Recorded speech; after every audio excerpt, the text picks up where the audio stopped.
अटल pension योजना का form भरने के लिए सबसे पहले आपको अपने कियोस्क पोर्टल में लॉगिन करना होगा, चाहे कोई भी बैंक का कियोस्क पोर्टल हो। सिंपली आपको यहाँ पर नज़र आ जाता है अदर सर्विस में सोशल सिक्योरिटी स्कीम करके, इसको आपको क्लिक करना है।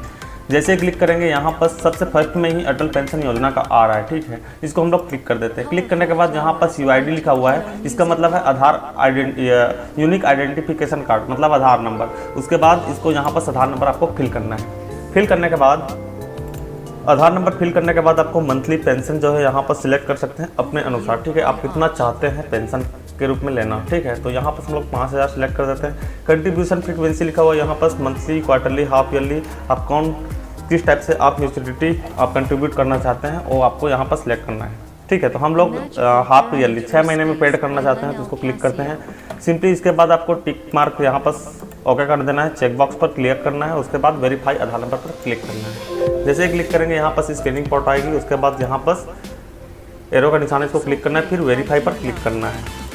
वेरीफाई पर क्लिक करने के बाद फिंगर कैप्चर सक्सेसफुली करके मैसेज आएगा, इसको ओके पर क्लिक करना है। और कुछ इस टाइप से फिर से आपको एक डैशबोर्ड दिखने को मिल जाएगा। यहाँ पर जो चीज़ें हैं यहाँ पर शो हो जाएगी, आपका अकाउंट नंबर, आपका कस्टमर ID और आपका नाम यहाँ पर शो हो जाएगा। सिंपली यहाँ पर आपको जेंडर चूज़ कर लेना है और यहाँ पर जो आप सिलेक्ट किए थे वही शो होगी। उसके बाद यहाँ पर पेन नंबर अगर आपके पास है तो डाल सकते हैं, नहीं है तो नहीं डालना है। तो इसके पास पैन कार्ड नहीं है तो हम लोग नहीं डाल रहे हैं। उसके बाद कस्टमर फादर्स नेम लिखा है, तो उसके पापा जी का जो भी नाम होगा उसके आधार कार्ड में उसके हिसाब से यहाँ पर उसको भरना है। इसके बाद यहाँ पर please confirm the details display are proper लिखा हुआ है, इसको आपको क्लिक करना है। अगर सही है सारा चीज़ तो ठीक है, अगर सही नहीं है तो आप करेक्शन कर सकते हैं। उसके बाद सिंपली यहाँ पर सबमिट पर क्लिक करेंगे। यहाँ पर लिखा हुआ है प्लीज़ सिलेक्ट कस्टमर मैरिड लिखा हुआ है।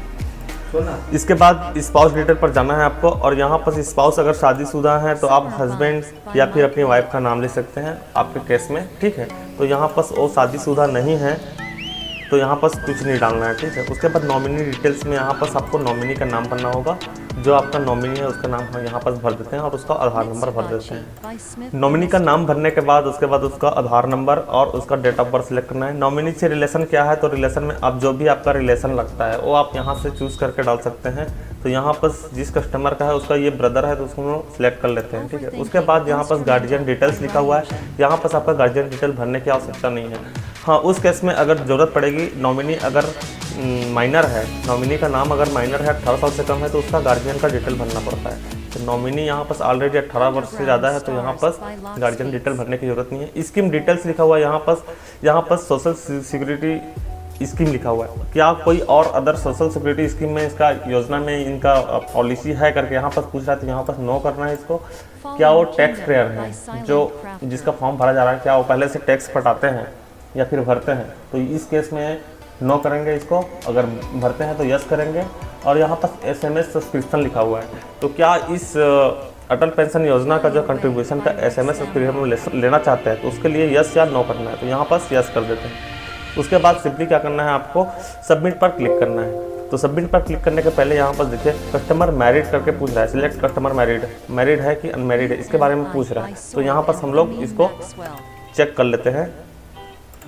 हाँ, तो यहाँ पास देखिए कस्टमर मैरिड करके लिखा हुआ है, तो यहाँ पास नो करेंगे अगर मैरिड नहीं हुई हैं। उसके बाद सिंपली आपको सबमिट पर क्लिक करना है। जैसे क्लिक करेंगे यहाँ पर स्कैनिंग कोड का ऑप्शन आएगा, यहाँ पर टिक मार्क पर क्लिक करेंगे, वेरीफाई पर क्लिक करेंगे, फिर अंगूठा लगेगा। उसके बाद रिसिप्ट जनरेट होकर आ जाएगी।